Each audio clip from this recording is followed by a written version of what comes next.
Hello, everyone. This is Just the Cheese, Please. And my name's Adam. I'm here with Tara J. Hi, Tara. And today we're going to be discussing what I described, I think, yesterday as one of my favorite movies of all time. Definitely one of my favorite movies from childhood, for sure. And we are going to... This is the first time you've seen it, is that right? It is. I had to watch it twice. Couldn't quite grasp what was happening in it, but we'll get into that later. It's a bit movie. Much. Yeah. There are some, like, watching it into adulthood, I've had to definitely take a step back and look at some of the things that I loved as a child and some of the things I didn't really get as a filmmaker. I mean, at first, John Carpenter. I mean, John Carpenter is amazing, right? This is one of his early ones, I think, or maybe not early. Which really shocked me. I have to say, it shocked me that this is John Carpenter, because you think of John Carpenter doing horror movies and, obviously Halloween is the first thing that comes to your mind. And I was just when I saw that, I was like, what? Yeah, but, as a kid, this was pretty scary. It had some parts that were a little bit, on the borderline for me, at least. So, but it was interesting because, again, as someone who got a little bit older and watching this, I definitely see faults in it or things that I didn't notice at first about the craft of filmmaking. So that's kind of interesting and it's one of those movies where to me, it's so quotable, and I notice something new every time. And it was a big influence on me because my friends and my family were really into it. So I know all the lines, I know all the scenes, and it's just something that has always stuck with me. You know what it is? It's kind of like, how The Fifth Element is one of those movies where it's like a lot of people, when they see it on television, they have to stop what they're doing and just watch it to completion, no matter what part they catch it in. It's kind of one of those movies where it's ridiculous, but it feels good, and I just always want to watch it. This is that movie for me. So I know we haven't really discussed it before. You watched it, but I said I didn't want to hear what your thoughts were. And I was happy to hear that you said you had a lot of thoughts on it. It wasn't just kind of like, it's fine, You were like, no, I have a lot to say about this. I always say I have a lot to say, but I definitely think it's interesting. I mean, this movie came out in, 1986? 86, that's right, yeah. So, I mean, I was a child. The only thing that I remember when you said the movie was that there was this gremlin type thing that had a lot of eyeballs. And it's weird because that thing was only in the movie for just a very short time. But that's the thing that stuck out in my head the most when I was a kid. Besides that, I had absolutely no idea what I was getting into. I didn't realize it was supposed to be funny. It's kind of campy and cheesy, and I didn't know what I was in for at all. So I guess initial impressions. What did you think? Was it? I know you said it wasn't like what you thought, but like it, don't like it? Well, as all things 80s, I can always appreciate. I love the 80s. I love everything about it. I do love even the cheesy aspects of the movie. It's not a movie that I probably would have watched when I was a kid, even though I was really kind of into, I guess, boy things when I was younger. I don't think I would have been that into that. Definitely not into it now. No offense to anyone. I don't want to insult anybody. I don't know even where to start with it. I mean, It's just funny because Kurt Russell, you kind of think of him, well, I do anyway, is more of a little more of a serious actor. And he was just so over the top and ridiculous in that movie. And I love another movie we can discuss another time, also Escape from New York, which I was like, oh my gosh, that movie was just ridiculous. But that's for another day. I guess I wasn't, I don't know. I don't really know. I just was not expecting it to be what it was. I could have as a kid, the costumes. I mean, the costumes. Oh yeah, absolutely. That was beautiful, amazing. Special effects. I gotta say though, as a kid, I didn't look up to a whole lot of people, but Kurt Russell was one of my heroes in this movie because he had so much confidence and so much swagger in every situation. And it was so undeserved in most situations, but he just basically just overconfident everything he did. And he was so dismissive, and he just seemed so frustrated and exasperated at the fact that nothing made sense. I just thought it was I cracked, whenever he saw something, he was like, what's up? What's going on? It cracked me up. When he had no idea what was going on because he would see something and he'd be like, what is that? What is that? And that was definitely it was some funny parts of it where I laughed out loud. One of my favorite things about it though is that he was kind of always he wasn't really the hero because he tried to do a lot of things, but he always fucked it up. I mean, so many times, trying to do something, and then something would happen, and then by the time he was ready to help, it was all over.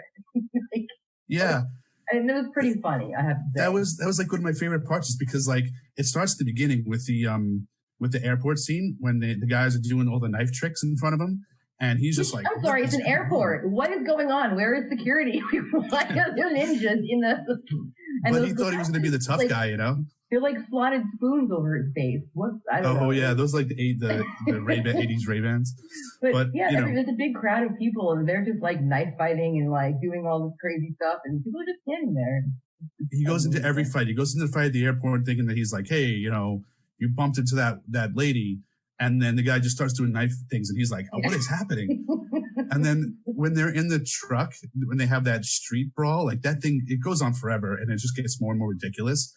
But he's sitting there in the cab of the truck with a knife, and like no one's paying attention, and he's just so tense the whole time, like ready to fight, but no one even notices that he's there. And then like there's the other time where he throws the knife by mistake, and by the time he comes back, Wang like killed everybody. He killed, yeah. There's a time when he kills that big dude who falls on top of him for the whole battle, like half the battle. He's just trying to get him off him the whole time. That was very funny. And it's like by the time he's finished, it's like, okay, you guys took care of this? All right, cool. Yeah. And yet he gets the final kill. He does. With lipstick on his face, which I thought was another hilarious thing. He gives this whole big speech, and he's got a big thing of lipstick on his face. And like on his teeth and everything.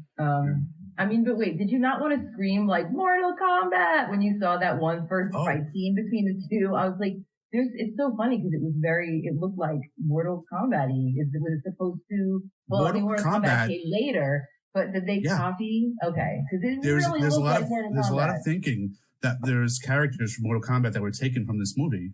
Specifically, like, you know, there's the three storms. There was thunder, rain, and lightning, right? Mm-hmm. And rain was the skinny guy with the skinny face with the swords. Right. That was Ernie. I think that was Ernie Reyes. I think that's who it was. Ernie Reyes Jr.'s father. And I think the storms were basically the premise for Mortal Kombat, like Raiden and some of the other characters.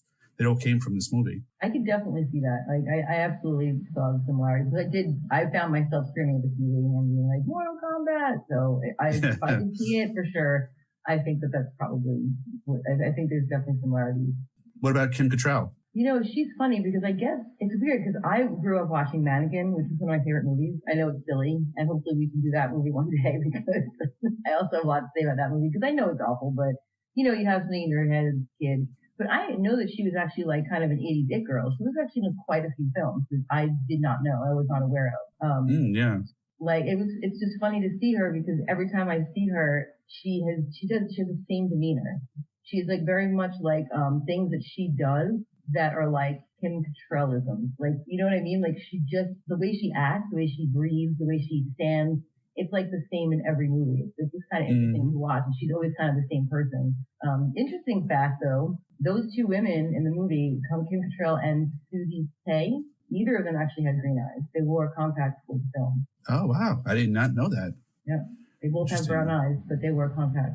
Yeah, that's interesting. And it's just funny because Kim Cattrall's character also was a bit overconfident, and she was very much like, I don't know, like there's a scene where they're taken prisoner and they're all kept in like cells. Right. And it always was funny to me because like everyone else, like Margot, the journalist, is writing in a notepad and everyone else is there. And she's just hogtied and gagged. I actually said that. I was like, why is this bitch hogtied? Everyone else is like chilling, like writing, whatever. They're all just standing around and she's like gagged and bound. I'm like, what is that about? Okay. You had to assume that she just would not stop. She just would not like stop. And they were just like, someone please gag her or something, you know? But I loved her character. It looked like they had so much fun in this movie. Like, I don't know if her and Kurt Russell got along, but it really did look like they were just having the best of the times, you know? I was wondering that too, because I'm very interested. When I watch a movie, I love to look up things about the chemistry of the people, where it was filmed, like things that had happened. That I find very interesting. I couldn't find a lot of information about if Kurt Russell and Kim Cattrall got along. But I like to think so. I mean, I like to think that everybody like gets along on the movie sets, which I know is absolutely not the truth, but it makes me feel better. I think so. It did look like it kind of looked like fun going through all that water, those tunnels and stuff, and like I don't know. It looked like a fun movie. That's the part I always think of as like, hey, these people look like they're having fun is when they're going under the water tunnel, and they keep popping up. She's popping up one head at a time, asking where somebody is. Where the person behind them is, and then he comes up and they try to act like they're, you know, they have this like love-hate relationship going on. and it plays out like in that tunnel. And I just think it's really funny. We all know. We all knew. Okay, so you said that you had to watch it twice because the plot was confusing, and honestly, it was. I don't remember it being confusing, but as a kid, I think thing was confusing to me. Like everything is, you never get everything, so you just kind of like when you're a kid, you deal with the fact that like half movies don't make sense. You just deal with stuff scene by scene. But narratively, like watching it when I'm older, I'm like, there's a lot of weird things that happened that I don't fully understand. So having just watched it twice, I want you to try to go through the plot as best you can describe it. Oh, Lord, you want me to do that? Yeah. All right. Well, from what I could understand, because I still don't really get it, and I'm assuming it's because there are quite a few plot holes and things that are just left for the suspension of disbelief, and it doesn't really matter. So from what I gather, that there is a really old, decrepit dude that needs to find a green-eyed woman to marry to become mortal or young. I'm not really sure if I got that part, but he needs to appease like this ancient god or something. And it has, I guess it didn't, I mean, I thought it had to be an Asian woman, but apparently it didn't matter because he ended up marrying both of them, sort of, or trying to. So they steal that girl, and that's, oh my, I can't remember his name. Lopan. No, not Lopan, but the guy that was going to marry her. Wang. I think his name is Wang. Yeah. So they steal her, and the whole thing is trying to get her back. And there is some kind of weird, dark underworld, which I'm assuming is like supernatural because people can throw like lightning and do all this weird stuff. So they have like a shop that's like a dummy shop, and it's like their route to the underworld or the spirit world. I'm not really sure about that part. I know that it's obviously not like real reality, but I don't know if it's a different dimension. Is it like a spirit world? Like, I'm not really sure. So they go in there, all this stuff happens. Obviously they're trying to stop him from getting her, and there's a big giant fight at the end. The guy becomes that giant tall dude who just kind of glides everywhere. Lopan becomes this emperor, and the girls, and then of course like Wang and Kurt Russell come to the rescue, and they get the girl, and it's kind of over. I mean, that's like in a nutshell is like what I got from it. I didn't see anything incredible, like really deep seated things that were going on. I didn't see anything that I was like, because when I watched it twice, I was like, maybe I'm missing something. Maybe it's way more interesting than that. And I was like, no, I don't think it is. No, it's just it's like almost like a fish out of water. It's an action comedy where one of the guys comes in, he gets dragged into this storyline, which is so ridiculous, and he's sort of like the audience insert because he's like, this is just crazy. He's like, this is not like how real life is. And even until like the very end, like right before the very end, they're drinking the magic potion. I want to ask you about that. Is that yeah? Because he's all like, I feel great, I feel amazing. Is it getting hot in here? Like, what was that? It's funny. I never knew if that was a placebo or not. I don't think it is, because the only thing that I saw that they did that was like superhuman after drinking that was when Wang was having the fight with the rainstorm, and he was having the sword duel in the air. Like they were jumping like crazy. And that made me think like maybe the potion actually did give them magic powers or something. But I wasn't totally sure because they didn't do that much that was that insane. I just assumed that it was like trying to go off the old kung fu kind of movies, and they were doing those ridiculous like fights in the air, and people are sword fighting for like a minute while they're midair. I just assumed it was kind of like an homage to the that old style of like kung fu movie. But I don't watch kung fu movies, and that brings me to another question for you. Okay. Do you think that this would be possible to do now, this movie? No. But I actually want to save that for a little bit later because I do have something to say about that as well. Okay, absolutely. Yeah. This is something I was thinking about as well, though, and I think it's worth discussing. All right. But just in that part where they're drinking the magic potion, and Egg Shen, I love Egg Shen. He's probably my favorite character in this, that little guy. He gives everyone the potion, and he says like it'll make you see things you haven't seen and do things you haven't done. And Kurt Russell says, "Hey, what more could you want?" And Egg Shen says, "A 6-demon bag." And Kurt Russell just goes, "A 6-demon bag, fantastic. What's in that?" And like this is at the end of the movie. Like he's seen so many things, and he's still just so like incredulous and exasperated by all like the craziness that's going on around him. Yeah, I love his character. It's like half John Wayne, because he's got this swagger, like, "Hey, little lady," but it was like kind of almost like comical, like a I can't even think about like what it is, but just the way that he was always kind of like screwing up everything. When he was trying to do the right, he was always trying to do the right thing, but he would always kind of mess it up in a way. So I don't know, it was funny. Yeah, and like one of the things I just sort of realized over the last few viewings was that like a good chunk of the middle of the movie takes place in the Wing Kong Express. Like they go there, they pretend to be telephone people, they get trapped there, and they spend a long amount of time there.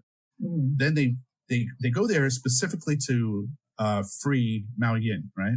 Right. Well, at the end of that section of the movie, they leave. They don't have Mao Yin. They completely failed, and now they also lost Gracie, right? Right. Then, like 10 minutes later, that cat thing, or whatever, that big hairy.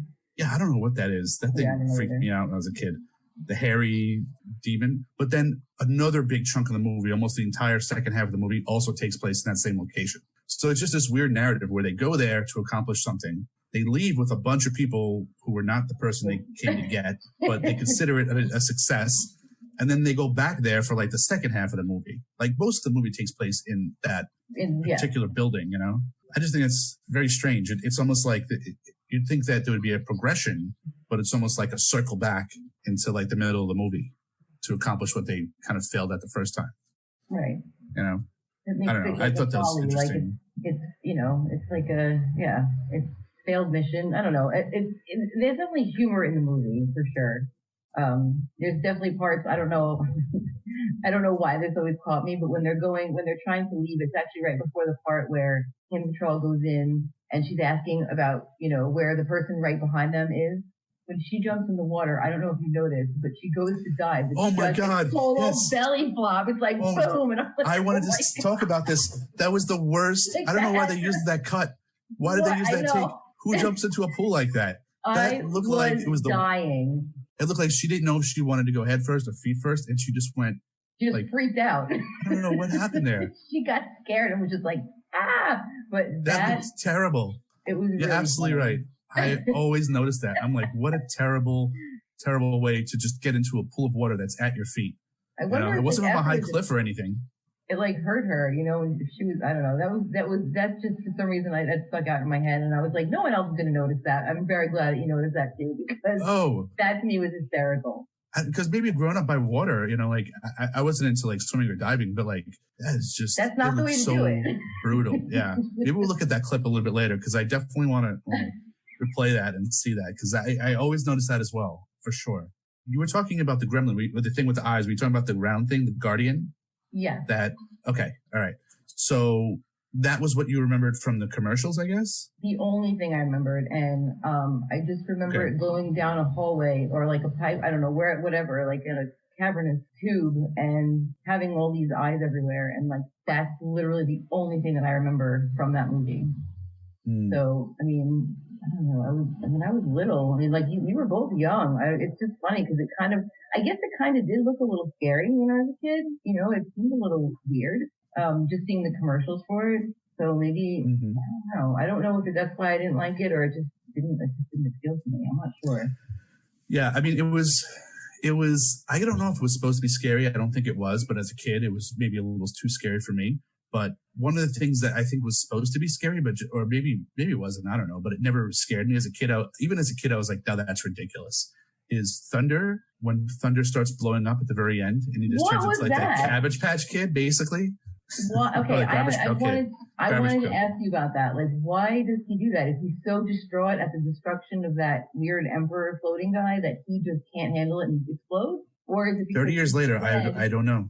I don't know. And then I was thinking maybe because he's dead, he's just that whole underworld thing kind of got destroyed because it sort of seemed like things were caving in and I don't know. But then, you get to the end of the movie and you see that there's something from there, like, still living. So I wasn't really, I couldn't figure that one out. Yeah. I can only guess that maybe he was just so upset. He was so upset that his boss died that he decided to commit suicide in the hopes to take out people around him. I don't know. It was pretty weird. Yeah, I don't understand that part at all either. So, but I was like, oh my God, when they showed his face, that would have freaked me out when I was a kid. Because it was kind of like, you're right, it looked like a Garbage Pail Kid. It definitely did with the weird swollen face and his eyes bulging out. It was kind of creepy.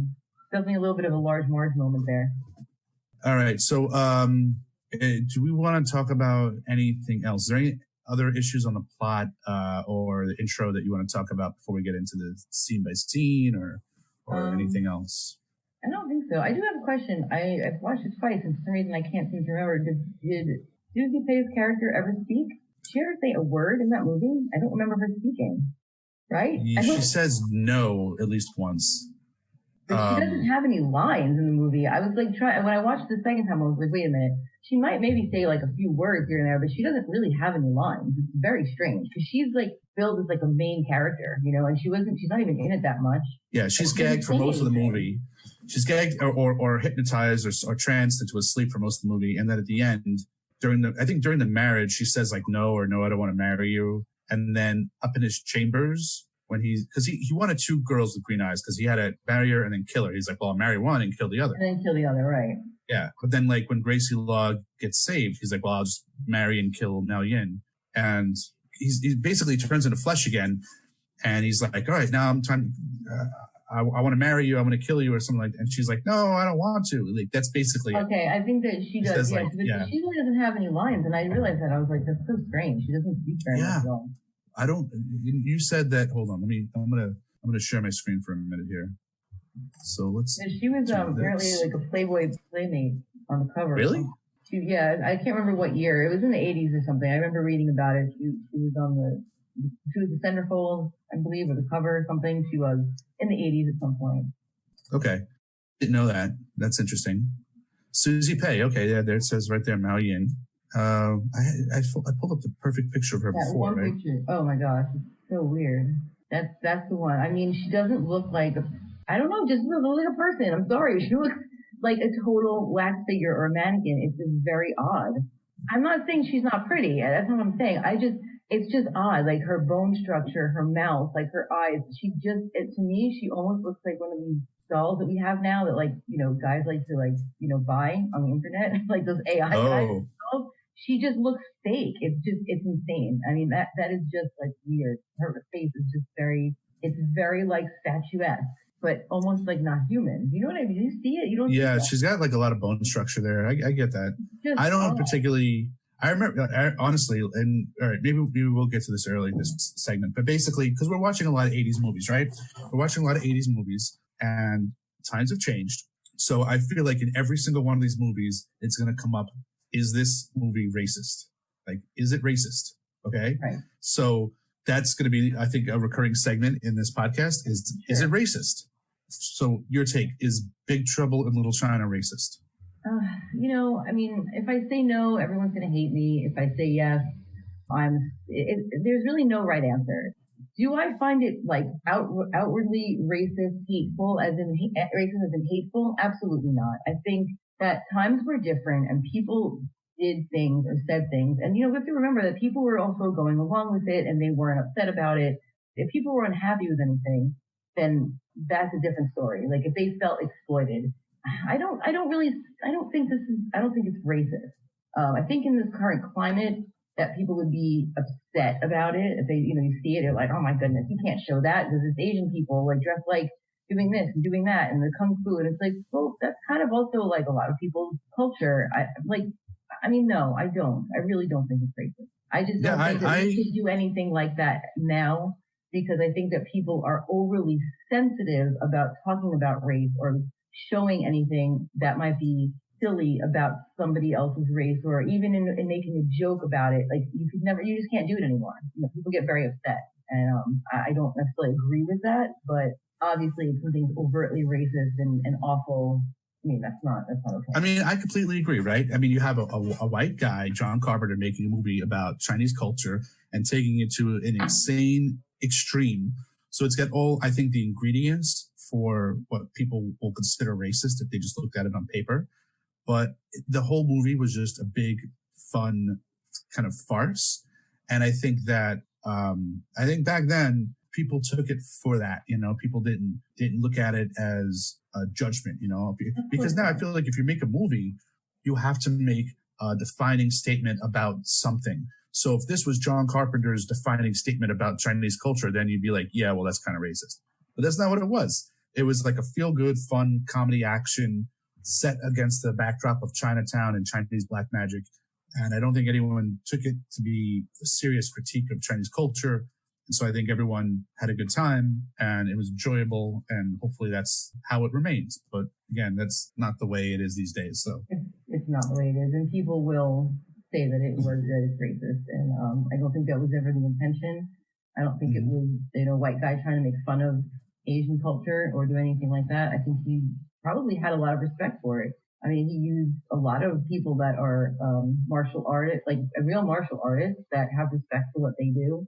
I don't see it. The choreography was actually pretty cool. It was very diverse. It was very good. Yeah. A lot of cool fight scenes. Some of them may have gone on too long, but he mixed, hand to hand. It was gun combat. So it was a lot of action. But I remember the reason I brought that up is because as a kid, even as a young kid, I always wondered, like, am I racist? Because I did not find this particular main character attractive, right? And she was supposed to be like the jewel that everyone's sort of going after, And I remember being like, maybe I'm not attracted to Asian girls or something like that, which turned out not to be a thing. But as a kid, I was just like, I was with you, whereas like I didn't really find this particular character that appealing as like the damsel in distress that everyone's trying to save because they all fall in love with her. I just didn't get that either from her looks, and she didn't say anything, so that was even more of a reason not to. Yeah, he left no reason. Yeah. Meanwhile, now these two, I just love the chemistry between these two. I loved Kim Cattrall. You're right; she was in a lot of '80s movies. She was in another movie called Turk Went 82, which a lot of people don't know about, but she was great in that as well. And I don't know. I just the chemistry between these two, I think, formed a lot of my input as a child of like what I wanted in a relationship. This sort of like not contentious, but like go toe to toe. Never have I can see that. Can't go back. And I think I took a lot of beats from Kurt Russell in this movie growing up, just because I thought it was so cool that he had so much confidence, even though he didn't know what was going on. So that was my take on that. So yeah, Egg Shen. I love Egg Shen. He's probably my favorite character in this. What was your take on this character? I loved him. I thought it was really cool. I love in the beginning when he was just like, "You leave him alone." Let's see, I'm so bad. I don't remember the name of the first name.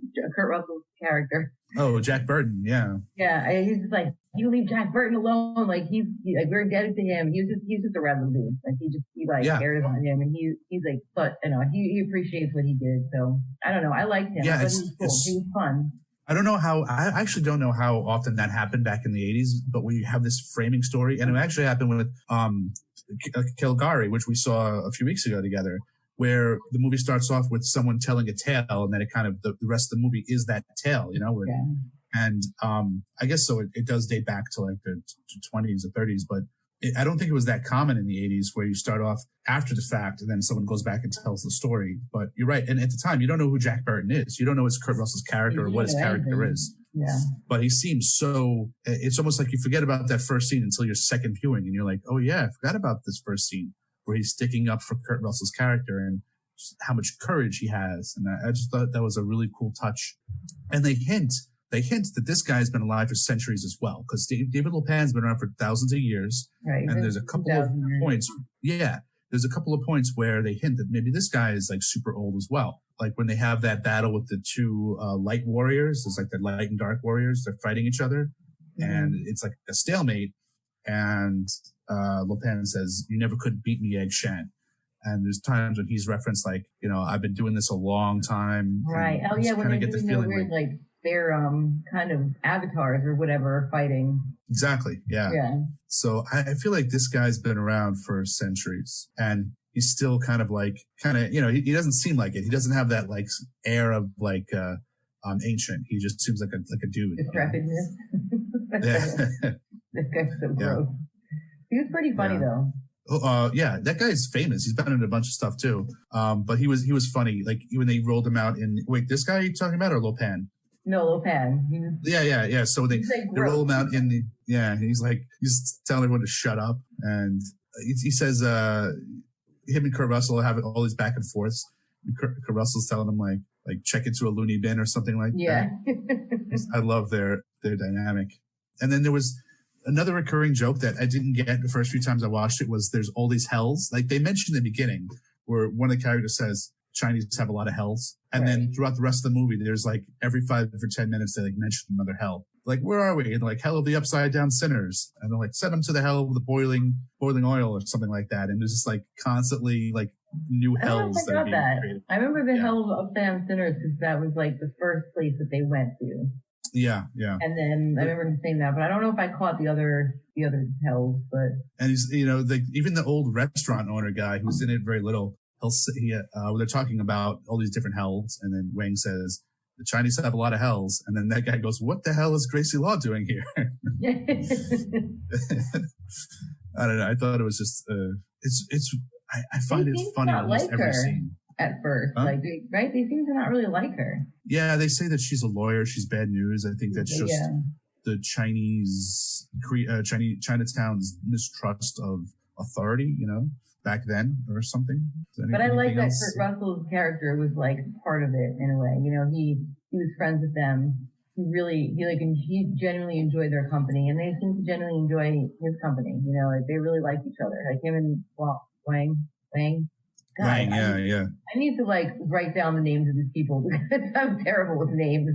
But they seem to really genuinely care about each other, which I thought was really cool. Yeah, because I've always wondered, they don't really talk about. They try to introduce Kurt Russell and Wang as friends, old friends, but they don't really talk about any old times. So you really don't know how long they knew each other or how close they were. There's no history. You're right. There isn't, but yeah, you really don't know.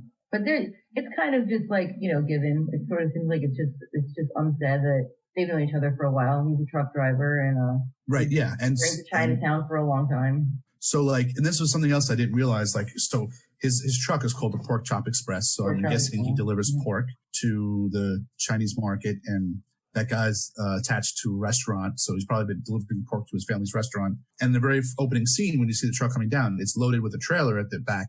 But the rest of the movie, it doesn't have a trailer. So I guess he came to Chinatown, he unloaded everything, hung out with the Chinese people in the Chinese market, gambling all night, and then got embroiled into this sort of madness, right?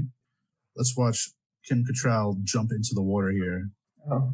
That's a decent, all right, head first, feet first, all that's fine.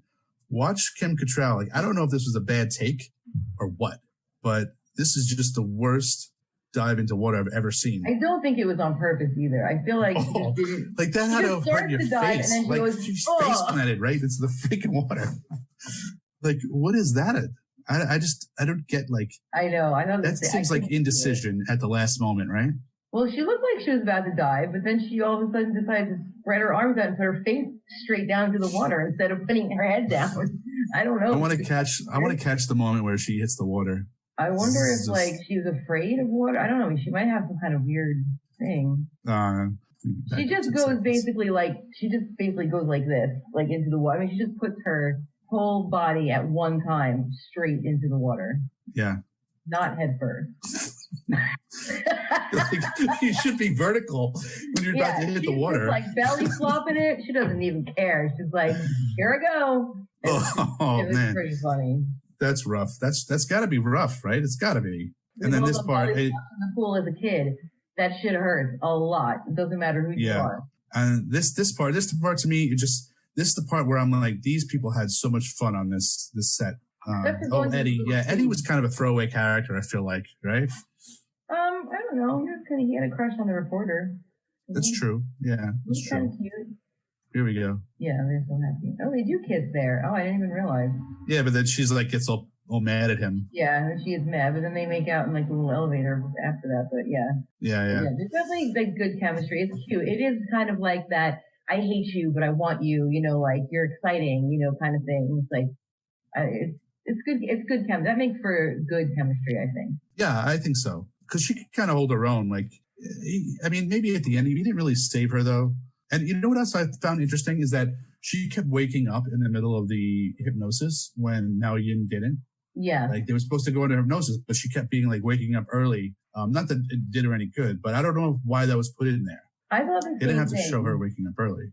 So the first time, she puts her and they have their regular eyes, they're sitting in the rooms and they're kind of just sitting very still and, they're just whatever. And she kind of comes out of it and she looks at the girl and she's trying to get her attention. I don't really understand. It wasn't really a point to that. Yeah. Here. So she's she's back, back to herself and she's trying to get her attention, but I don't really see what the point was of that. Why make her? Yeah. And then this guy comes in and just hypnotizes them again. She doesn't try to defend herself or do anything. while she's out of the hypnosis. So it really doesn't make sense to bring her out of the hypnosis. She didn't try to fight it off or stop it or anything. So I'm not sure.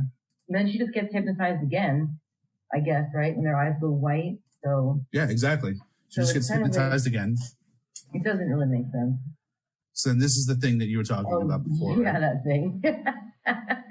It's kind of weird because like now as an adult, I kind of like him. You know, I'm like, oh, he's kind of cute. He seems cute there. Yeah, without sound. He's kind of cute. I mean, he's obviously better. Oh, he's what's his name? Like he's like the eyes, right? He kind of like he can see through that thing. Yeah, correct? Exactly. Okay. Yeah. But he's kind of cute. I mean, he gets stabbed in the head, well, in the face, or I don't know, whatever he is. Yeah. Well, yeah, I guess, you know, what are you going to do? Then there's a scene in the elevator. I love that. She's like, this potion lets me see things that no one else can see. Why are you dressed like that? Yeah.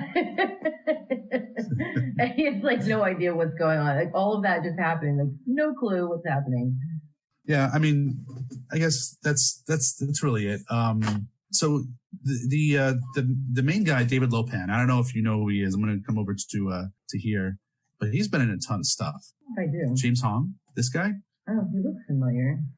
Yeah. So if we come down to his filmography, like it's even got a separate wiki just for his filmography. I know, like people will say, "Oh, he's Kung Fu Panda," but I know you don't really care about Kung Fu Panda. Neither do I. Voice now. Yeah. He was in The Golden Child, and interesting enough, The Golden Child. John Carpenter was worried that the plots of these two movies were too similar, and I kind of get it, but I think they're different enough. And they came out like almost the same month, maybe even the same month. I'm not sure. I didn't see that movie either. So. Oh, The Golden Child. Okay, we'll put that on the list as well. But then I'm trying to. There's definitely. He was in Wayne's World 2. He played Tia Carrere's father. Okay, I remember that. Yeah. Gosh, he has got quite a filmography. My goodness.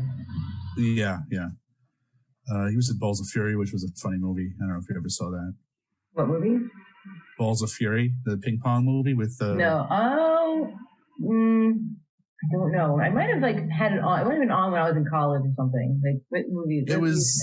Yeah. What year is that from? Balls of Fury was 2007. Okay, it might have been on when I was somewhere doing something, but I don't think I ever paid attention to it. But I remember it being on. I remember the movie. Ooh, Hot to Trot. That's another one. Hot to Trot. Tango and Cash. Well, Tango and Cash, another Kurt Russell movie. Yeah. Kurt Russell and John Carpenter seem to enjoy each other's company because he was in quite a few of his movies, right? Yeah, he was in The Thing, right? The Thing. He was in Escape from New York, which also, when I saw that, I had no idea that was a John Carpenter movie. Oh yeah. Yeah, you know what? I've never seen Escape from LA, but I heard it wasn't that great, so I don't know if that's even worth it. But I don't know, maybe. New York wasn't that great either. Sorry. Oh, Escape from New York was cool. I liked Escape from New York. John Carpenter seems to have this thing with gangs. It's kind of funny because in a lot of his films he does these gang themes, but they're all kind of ridiculous gangs. You know, it's like that real life kind of almost you almost wait for them to start snapping their fingers. You know, it's like these weird badass gangs. I don't know. It's kind of funny. He does that a lot. So I thought one of the other things we can do is we could try to find some Rotten Tomatoes or Amazon reviews for this movie. And because sometimes they're hilarious. I don't know if you've ever seen any either Amazon reviews for movies and stuff. I definitely like reading reviews. As you know, I love to read Big Little really funny reviews because sometimes they're just amazing. They're just absolutely incredible. Yeah. The people that do them should be writers. Why are you just doing this? You should actually be famous right now. You mean in a legit sense? Yeah, no, they're hysterical. It's just great writing. Okay. Well, I don't want to find good reviews. I want to find weird or stupid reviews. No, that's what I mean. People I'm just saying the writing is so good, even if it's terrible. If the review is terrible, a review I sent you recently about a movie that was great writing and it was absolutely hysterical, but it was not a good review at all. Right. Let's look at some of the 1-star reviews. Oh, sound effects were missing. No star. Second one that doesn't work. It's better to see ones that are just about the movie. I want to see 1-star reviews that are just about the movie, not because of the quality. Yeah, not that it doesn't work. Yeah. I gave it 1 star because there was no poster. No. That It was poster, by the stupid. way, is so ridiculous. Oh my God. Oh, isn't it? Looking I at the love it. I poster, love it. you would never Yeah. know what the hell this movie was about. You like, I mean, I look at it now and I'm still like, what? It's just, I mean, let's look at this. It's absolutely ridiculous. All right, we have Kurt Russell as the hero, which he sort of kind of is, but he's also kind of a doofus. And Kim Cattrall's lying on the ground like it's some Godzilla movie. She's like, oh, like I don't know what she's doing. There's a huge truck.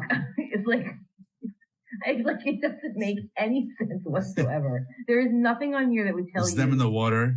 It would literally tell you nothing about. Like you don't even see any Asian people in this. Like look at Libya, the tiny little thing there. Oh yeah, you're right. You're right. So crazy. Like you would never know. Like this is not a depiction of anything that happens in the movie at all. It kind of reminds me of like an Evil Dead. I think Evil Dead 3. Do you remember what was it? Evil Dead 3 with him standing there with a girl like on his leg kind of thing. I mean, it doesn't make any sense. Yeah. It's terrible. It's just awful. There's Lopan there with the starry eyes. But yeah, you're right. Why is he so big? And like exactly. Like I understand he's like the star, but like there's no other. It's to two white people. So now you want to talk about racism?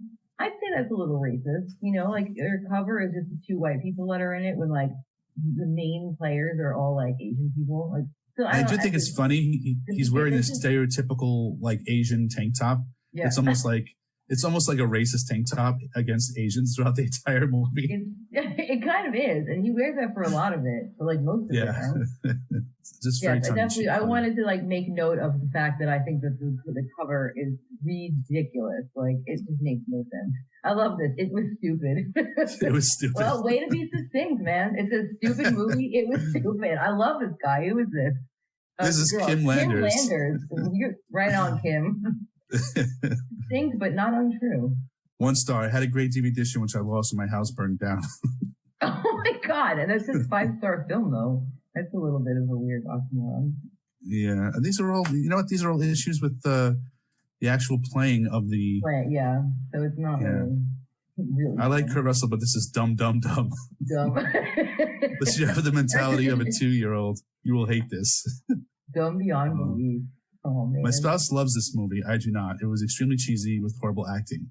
If that appeals to you, then this movie is for you. If not, do not waste your time. Others 80s movies are much better and deserve airtime. I mean, you know, glad that I got to see it. I definitely isn't something that I would be like gung-ho about seeing again. So, I don't know. How do you think this movie did money-wise back in the day? Ooh, I don't know. I mean, I imagine it did okay. I don't think it was like a huge hit. I'm going to say that it became more of a cult classic later. Yeah, I think that's fair. So that's 11, how much it made, but how much did it make how much did it cost them to make it?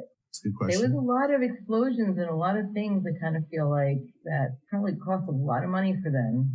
I mean, 11 million, is that, I mean, I guess it's okay for them, right? Well, I mean, it was ranked 15th the week it came out.